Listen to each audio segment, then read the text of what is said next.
تو بچپن کی بڑی ویلیو ہے بچے کو جس چیز کا عادی. دیکھو یہ جو ہم چائنیز پہ حیران ہوتے ہیں کہ کتے بلی کیسے کھا لیتے ہیں, یہ ہمیں تو الٹی آتی ہے نا دیکھ کے.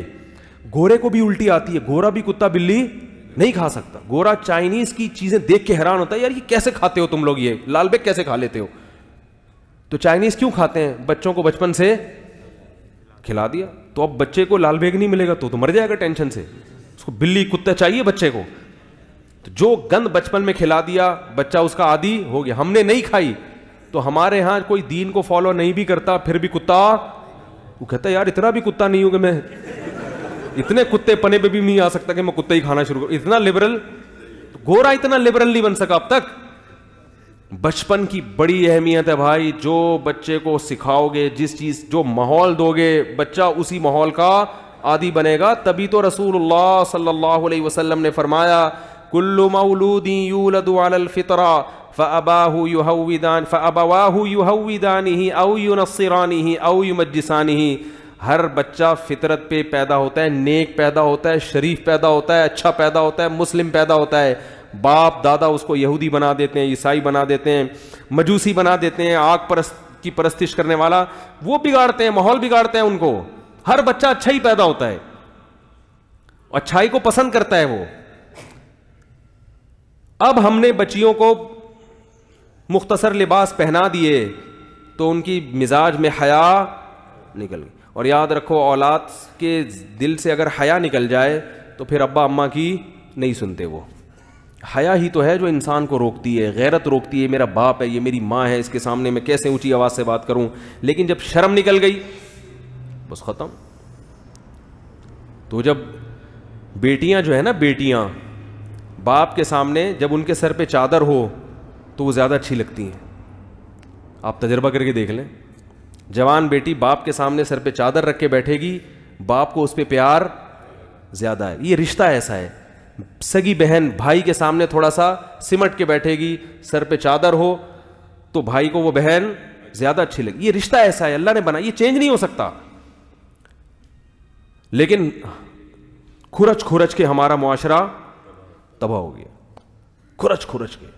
اب نتیجہ کیا نکل رہا ہے کہ بہن کی جو ڈریسنگ ہے بھائی کے سامنے وہ اتنی معذرت, اتنی بےہودہ ہوتی ہے کہ حیا کا جو ایک وہ تھا عنصر وہ کیا ہو گیا, ختم. جب وہ ختم تو پھر وہ جو ایک تقدس تھا نا رشتے کا کہ یہ میری بہن ہے, میں نے اس کے لیے جان دینی ہے اور اس کا میں نے خیال کرنا ہے, اور یہ میرا بھائی ہے, اس سے میں نے نظر یعنی تھوڑا سا اس کے سامنے میں نے حیا کی لاج رکھنی ہے, کوئی ایسی حرکت نہیں کرنی جو معاشرے میں بری سمجھی جاتی ہو. تو یہ سب چیزیں حیا ختم ہونے سے ختم. تو نہ وہ بہن بھائی کی عزت کرے گی, نہ بھائی بہن کی عزت کرے گا. تو تڑاق سے باتیں, وہ ادھر جا رہی ہے پرس لڑکا, میں جا رہی ہوں, ٹھیک ہے نا, میں کسی سے پوچھ کے کچھ بھی نہیں کرتی, تو روک سکتا ہے روک لے. وہ کہتے ہیں تم جا رہی ہو تو میں بھی جا رہا ہوں. وہ ادھر انجوائے, وہ معذرت جو ہو رہا ہے, اللہ بچائے ہم سب کو. سارا کلچر کیا کر دیا, تباہ کر دیا, برباد کر دیا.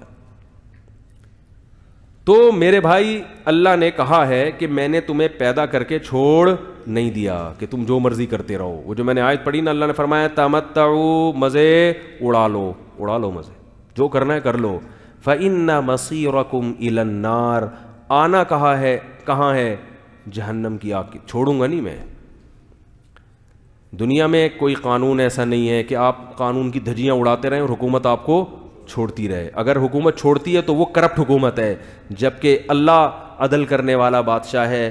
اللہ نے قرآن میں کہہ دیا ام نجعل المتقین کالفجار, کیا ایسا ممکن ہے کہ جو تقوی والی زندگی اختیار کرتے ہیں ان کو اور جو تقوی والی زندگی اختیار نہیں کرتے دونوں کو ایک جیسا ٹھکانہ دے دوں؟ کیا یہ ممکن ہے؟ یعنی اللہ پر تو یہ الزام ہوگا نا. ایک عورت پردہ کر رہی ہے, حیا کے مطابق زندگی گزار رہی ہے, اپنے شوہر سے وفا کر رہی ہے, اس کے حقوق ادا کر رہی ہے, بچوں کی تربیت کر رہی ہے, وقت پہ نماز پڑھ رہی ہے, جو بھی اللہ نے اس کو حکام دیے اس کو فالو کر رہی ہے.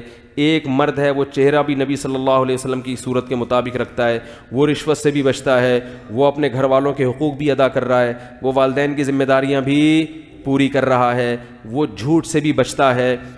ایک تو یہ ہے, مرنے کے بعد یہ بھی مٹی ہو جائے اور چور, اچکے, چرسی, ہیروئن چیٹ, قاتل, ڈاکو, وہ بھی مرنے کے بعد بولو نا بھائی, زنا کرنے والے وہ بھی مٹی ہو جائیں. تو اللہ فرماتے ہیں اگر مٹی کر کے ختم کرنا ہے تو یہ مجھ پر الزام ہے کہ میں نیک بننے والے کو کوئی اجر نہیں دے رہا اور برائی کرنے والے کو سزا نہیں دے رہا, تو پھر نیک بننے والا نیک کیوں بنے؟